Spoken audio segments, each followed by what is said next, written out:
Abducidos, las identidades faltantes. De Corrado Malanga. Introducción. Si por un lado es absolutamente cierto que nuestra investigación sobre abducciones alienígenas es una investigación de punta a nivel mundial y si es cierto que somos los únicos en el mundo en haber estudiado el fenómeno, propuesto como alternativa a esta situación, también es cierto que no todo ha sido rosas y flores. En otras palabras, hemos tenido fuertes fracasos. En este instante, siento la necesidad de comunicar algo que tiene que ver con nuestros fracasos. Así, nuestros detractores, quienes dicen que hablamos estupideces, estarán contentos pero yo me sacaré un peso del estómago.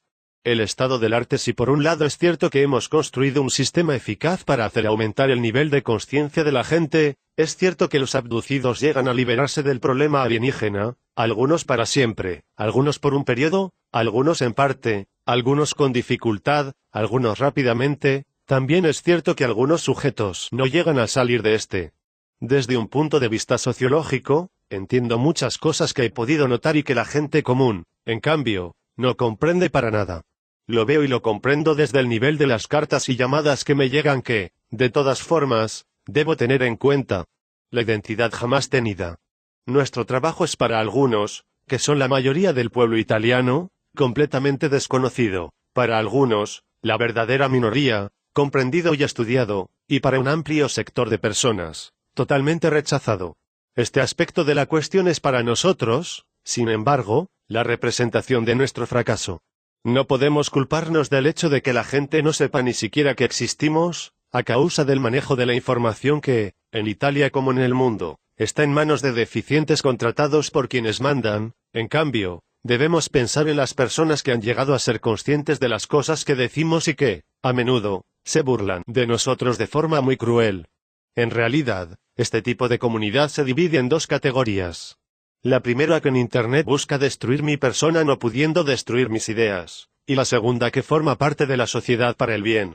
La primera categoría no nos preocupa mucho porque está hecha de inconscientes probablemente con una familia caracterizada por un padre dominante, a menudo, un militar, y una madre católica, a menudo, dedicada a cualquier religión. El sujeto en cuestión rechaza la figura del padre y, volviéndose contestador, no se da cuenta que sigue fielmente sus pasos. Estos sujetos no han creado nada y, a mi juicio erróneamente, creen que no son capaces de hacer nada. Así lo único que les queda es destruir lo que han hecho otros. Sin embargo, nadie les ha dicho que este tipo de comportamiento representa un verdadero desperdicio de energía que históricamente jamás han pagado. En otras palabras, si crees que eres un cretino al final terminarás siendo identificado como tal por la masa de personas que te conoce. Mi decepción con esta categoría de personas está relacionada solo a un problema técnico. Me hacen perder el tiempo. Y lo hacen perder a las personas que podrían entender y que, en cambio, son influenciadas por estos señores que, al destruir todo, no se dan cuenta que se prenden fuego a sí mismos. En el fondo, no hacer entender a estas personas que sus esfuerzos podrían ser fructuosamente dirigidos en una dirección constructiva y no solo en una dirección destructiva es un fracaso para mí. Un metamodelo de la PNL en el fondo dice y describe a estos sujetos muy bien. Son los que cualquier cosa que les digas, te dicen de inmediato que no. Se reconocen bien porque cuando hablan inician el discurso con un no.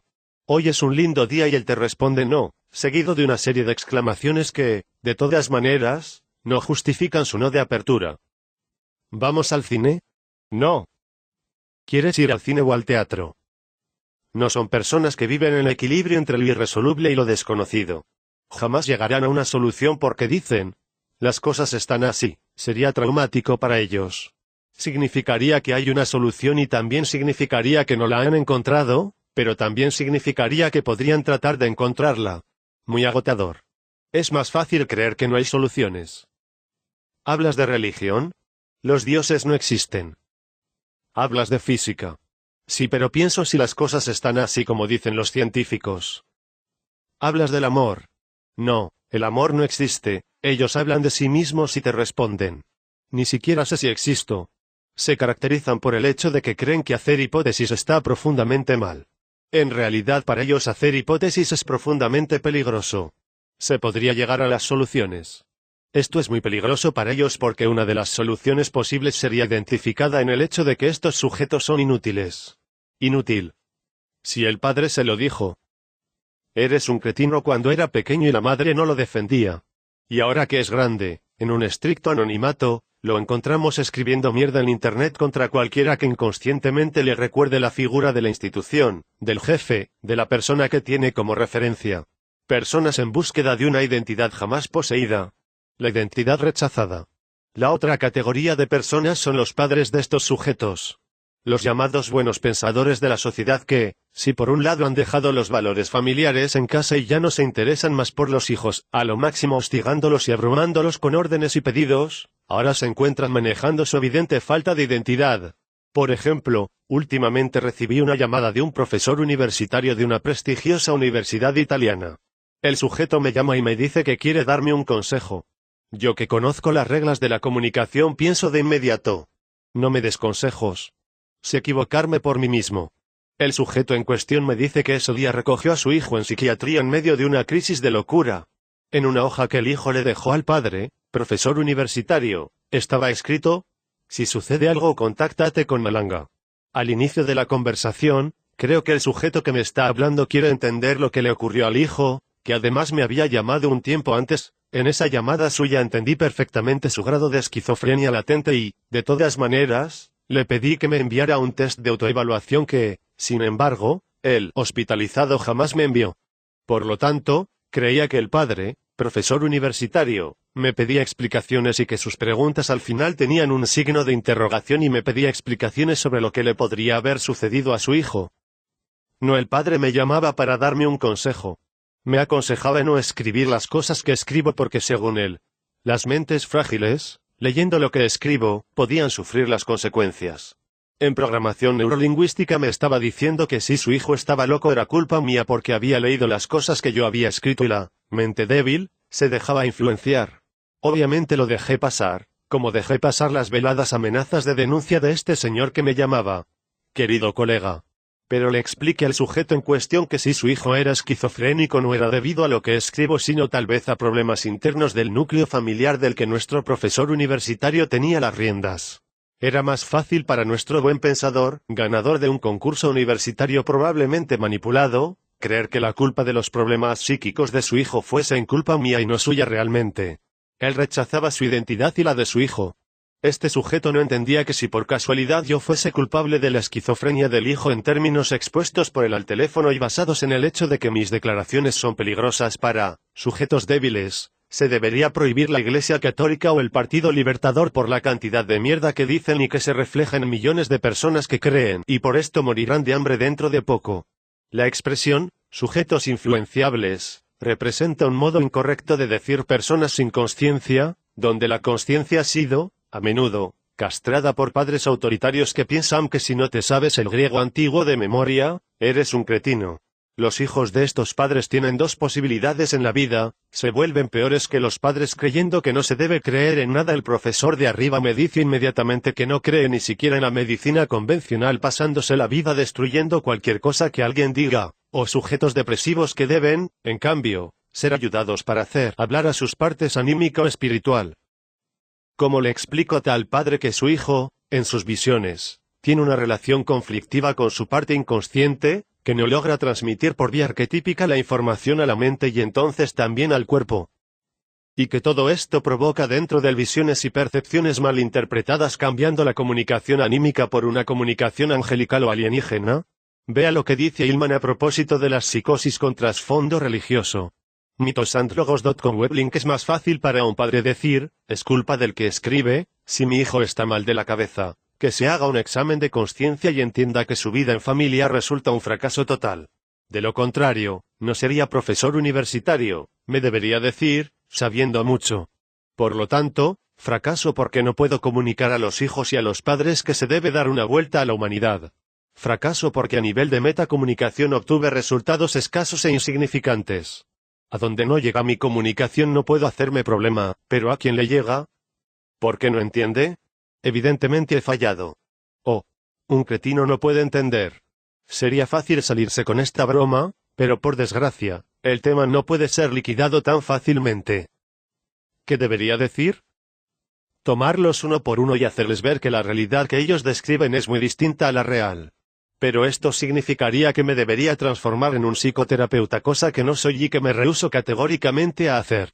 Los fracasos con los abducidos, sin embargo, lo que realmente me dio para pensar es la respuesta que obtengo con los abducidos, es decir, con los que siguen, de algún modo, mis ideas, que se dirigen a mí para ser sacados del problema, que siguen mis reglas y que, a menudo, también son sacados de la abducción para siempre. ¿Pero qué sucede cuando un sujeto sale del problema? Ocurre que, a menudo, no quieren salir. Así tenemos distintas posibilidades de reacción. Está el sujeto que me dice después de unos meses que ya nadie lo va a tomar. Los llamé, sentí su ausencia, estoy sola y sin ellos. ¿Cómo lo hago? O le digo a otro sujeto que debe estar atento a no dejarse tomar más, pero descubro que este sujeto, en cambio, quiere volver a ser tomado para ver qué ocurre. Digamos que su ánima es curiosa y quiere ver a los alienígenas a la cara. O sucede que en diversas situaciones el abducido liberado sigue enganchado a su memoria alienígena, una vez activa y ahora pasiva. Memoria que escupe gran cantidad de información interesante, pero que si no es controlada entregará datos completamente extraños para nuestra investigación. Tenemos la idea de que la masa engancha a la mente o al espíritu y cuando buscamos eliminarla, a veces, sobre todo las primeras veces, la sacábamos parcialmente, por ejemplo, solo de la parte espiritual del sujeto. Entonces permanecía una MAP que era una memoria alienígena pasiva, pero el cerebro del abducido tenía acceso indiscriminado a la info de la MAP. Todo esto, si por un lado prevé que hay un flujo de info de la MAP a nuestro abducido liberado, no quiere decir en absoluto que lo que la mente de nuestro exabducido interpreta es real, por dos motivos. El primero es que la mente traduce con su vocabulario, de acuerdo a sus prerequisitos, y el segundo es que, de todas maneras, la visión del exabducido sería una visión de parte de su memoria alienígena, que no es en absoluto la visión real de la realidad objetiva. En este contexto, el abducido liberado puede externalizar las ideas que tiene dentro de sí, que son en parte determinadas por información que ha tomado de su experiencia o de su memoria alienígena, pero que es reinterpretada de forma incorrecta y que no es totalmente fiable. La única información que para nosotros es fiable es la descargada de la hipnosis o de las técnicas de FMS, mientras que, en estos momentos, no tenemos forma de reinterpretar correctamente la información que el sujeto, exabducido, puede sentir, ver dentro de sí, aunque haya algo le haga creer que sea cierta. En este contexto, el exabducido ya no se relaciona con el mundo que lo rodea y pierde el control de la información relacionada con el problema abductivo. Este aspecto de todo el tema representa otro fracaso de nuestra metodología, donde nuestra intención era devolver al sujeto el concepto de realidad. Esto ha sustituido su realidad alienígena con otra realidad, percibida de modo errado. El motivo de esta percepción errada es determinado solo en parte por una mal traducción de la mente de los mensajes de ánima y espíritu y del contenido de su ex-memoria alienígena. El abducido descubre su falta de identidad social. De hecho, existe otro aspecto de carácter general.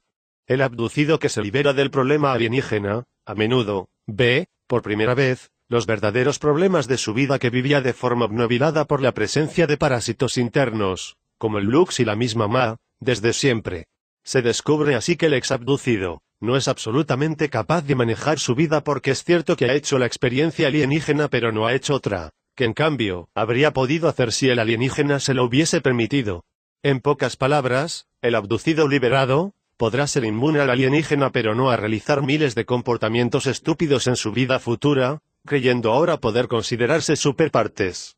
El abducido descubre así que no sabe hacer muchas cosas, no sabe relacionarse con los amigos, no sabe relacionarse con los compañeros de vida y está en dificultad con el otro sexo. Descubre que su relación con la sociedad ha sido filtrada por la experiencia alienígena y que, quitando ese filtro, ya no sabe quién es. Ya no tiene un rol en la vida porque antes no podía hacer las cosas y realizarse como abducido. Pero ahora ya no lo es y podría descubrir que, sin embargo, podría no ser capaz de hacer las cosas que habría querido hacer. La identidad perdida y no encontrada. El shock que un abducido prueba a veces en hipnosis, cuando recuerda y revive su abducción, produce, a menudo, un efecto llamado, del astronauta sobre la Luna. Los primeros astronautas, científicos, ingenieros, pilotos y militares que fueron a la Luna, a su regreso, comenzaron a perder la cabeza. Perdiendo con el tiempo el concepto de realidad, si se deja en términos de la nueva era, producto del hecho de que su mente no había sido preparada para abrirse al universo. Los astronautas habían realizado muchos estudios, tenían 3 graduaciones y sabían todo sobre matemáticas, sobre astronomía y tal vez también sobre religión, Pero cuando se encontraron frente al cosmos y su grandeza, su cerebro mandado por su mente no fue capaz de resistir el golpe. El abducido puede sufrir el mismo problema y, por sí solo, no es capaz de repetir la experiencia de la hipnosis donde se puede hablar con la propia ánima, de modo directo y coherente. En cambio, el exabducido cree que puede ver y entender todo, pero incluso si su parte anímica ha hecho un salto cualitativo, su mente y su espíritu permanecen conectados al polo de sus experiencias terrenales. Y para nosotros esto es un fracaso. Este efecto se debe a que la mente del sujeto en cuestión no es capaz de absorber toda la info que ánima le ofrece y se desborda. La identidad seguida. Cuando ánima se libera es técnicamente, por primera vez, liberada de la existencia de ese contenedor. A menudo, decide hacer todas las experiencias que quiere con la actitud de alguien que ha estado en el desierto sin haber bebido y quiere beber todo de un solo golpe. El sujeto que antes tenía miedo de la vida y de las cosas nuevas, cambia de actitud y también se vuelve más seguro de sí, pero solo de forma aparente. En realidad, la parte anímica explota al querer recuperar el tiempo perdido y, a menudo, la parte espiritual sucumbe frente a una exigencia anímica imparable. El resultado de esta nueva visión del mapa del territorio lleva al sujeto, exabducido, a hacer cosas descuidando la parte espiritual masculina del sí, es decir, la razón, con consecuencias a veces inconsistentes con una verdadera toma de conciencia. De hecho, se destaca como, incluso si el sujeto toma conciencia del problema alienígena, de la vida después de la muerte, de la existencia de una parte anímica y espiritual, no tiene conciencia de los problemas de la vida virtual, porque no las ha vivido profundamente, encerrado como estaba en su burbuja abductiva. Se despierta pequeño en un negocio de dulces donde ya no existen las reglas. La actitud de estos sujetos para enfrentar la vida debe ser redirigida a la aceptación de algunas reglas sociales. Cuando esto no ocurre representa un fracaso para mí determinado por el hecho de que el exabducido está buscando seguir una identidad que todavía no ha obtenido. He sacado al sujeto de las abducciones, pero ¿lo he hecho un inadaptado integral? No querer perder la identidad del abducido. Muchos abducidos muestran, al principio, antes de su liberación, una frustración de fondo y pueden ser definidos como depresivos crónicos. El ser sacados de la depresión, sin haber realizado un camino de conciencia preciso, los lleva a recurrir a aquello que piensan que se les ha negado, en la primera parte de la vida, el reconocimiento por parte de la sociedad. En este contexto, noté que su mente ya no puede traducir los arquetipos de ánima y espíritu con el debido juicio. El hecho de haber podido ver en hipnosis algunas cosas le hace creer que pueden hacerlo por sí solos. Lo que, a menudo, no es cierto. En otras palabras, el problema es el siguiente: el depresivo crónico se identifica con su situación, se lamenta contigo porque tiene un problema, pero tú le quitas el problema y ya que el sujeto con el tiempo se ha identificado con su problema, una vez que tú se lo has quitado, él se siente privado de su identidad. Y piensa: ¿y ahora que estoy fuera del problema ya nadie me considerará? Mi hipnoterapeuta me dejará de considerar porque, desafortunadamente, estoy curado y él debe pensar en los demás. Y así el sujeto, que no quiere salir del problema, pero que ahora estaría técnicamente fuera, decide volver al problema. El exabducido depresivo se lanza al problema buscando demostrarle a la gente que todavía tiene algo que decir, como los atletas que envejecen pero que no quieren retirarse, como los profesores universitarios que no quieren jubilarse, como los actores que no quieren dejar el escenario porque esto, para ellos, sería perder su identidad y morir. El intento espasmódico de estos sujetos por volverse útiles, en realidad, esconde de modo disimulado el miedo a ser dejados de lado. Todo esto, hoy, nos insta a no creer en su totalidad y sin la aplicación de un filtro de coherencia, las declaraciones que los exabducidos tienden a decir sobre el mundo de las abducciones. El abducido vive inconscientemente esta situación, que con el tiempo, tiende a producir una disminución en su nivel de credibilidad y en consecuencia también de la credibilidad de nuestro modus operandi. Como consecuencia de esto, el abducido se coloca en una zona de automarginación social, lo que resulta en nuevo momento de frustración. Y donde antes no se le creía por ser abducido, en una sociedad que no conocía el problema abductivo, ahora no se le cree porque es un abducido en una sociedad que conoce el problema abductivo y lo evalúa conscientemente desde el exterior. Desde esta perspectiva, una posición justa sería la de considerar críticamente las declaraciones de muchos abducidos, donde es necesario considerar los puntos interesantes probablemente también relacionados, en parte, a la realidad de la abducción misma, pero sería un grave error pretender dar por ciertas las declaraciones de muchos de ellos sin aplicar cum grano salis. Convencer al exabducido de usar sus nuevos zapatos de no abducido es, en nuestra opinión, necesario pero, en el estado actual de nuestra investigación, representa actualmente un objetivo muchas veces olvidado. Olvidarse de la propia identidad. Lo primero que le decimos a los abducidos es que traten de evitar frecuentar abducidos del otro sexo. Todos saben que dos abducidos pueden ser invitados, por el alienígena de turno, a juntarse para así poder procrear un buen futuro abducido, con un ADN aún más capaz de entregar enganches con ánima y dar energía anímica al mismo alienígena abductor. Todos lo saben, se lo digo a todos pero no sirve para nada. El sujeto exabducida te dice, me metí con este, quedé embarazada, ni siquiera me gustaba, además es un cretino. También usé todas las protecciones posibles pero igualmente quedé embarazada. ¿Y ahora qué hago? Y ahora comenzamos de nuevo porque volverán a tomarte porque quieren a tu hijo. Volviste a ser engañada y al pensar esto creo que estoy luchando una batalla realmente perdida desde el inicio que no terminará jamás. Conclusiones. Son muchos los tipos de conclusiones al que este razonamiento nos lleva. Conclusión retórica, pero nosotros, a pesar de todas las dificultades avanzaremos hasta el final, hasta el instante en que el último alienígena sea vencido. Conclusión psicoanalítica. Combatir con los alienígenas era una cosa pero combatir contra la falta de identidad de la sociedad es algo que no tomamos en consideración. Conclusión nuevaiana, pero sabemos que en el fondo el bien siempre vencerá. Conclusión nihilista, jamás podremos vencer porque combatir contra los alienígenas, en realidad, significa combatir contra la fragilidad del ser humano. Conclusión estadística, jamás liberaremos a todos los abducidos del problema alienígena porque son muchos. Es como tratar de llenar un pozo sin fondo. Conclusión personal, comienzo a pensar que realmente he perdido el tiempo. Postscriptum por suerte no todos los abducidos son así. Desde mi punto de vista, debo destacar lo que está ocurriendo tanto en el mundo como en Italia y lo debo remarcar antes que la situación intente irse de las manos, relegando una vez más como en el pasado, el fenómeno de las abducciones al mundo de lo fantástico y el lugar irreal del no ser. El tratar de no dejarse tomar más, el no caer en el chantaje del abductor, el pensar también en resolver los problemas de la vida diaria, el intentar vivir una vida normal, actualmente, según nosotros, ayuda a los abducidos y a todos los demás a encontrar una solución global.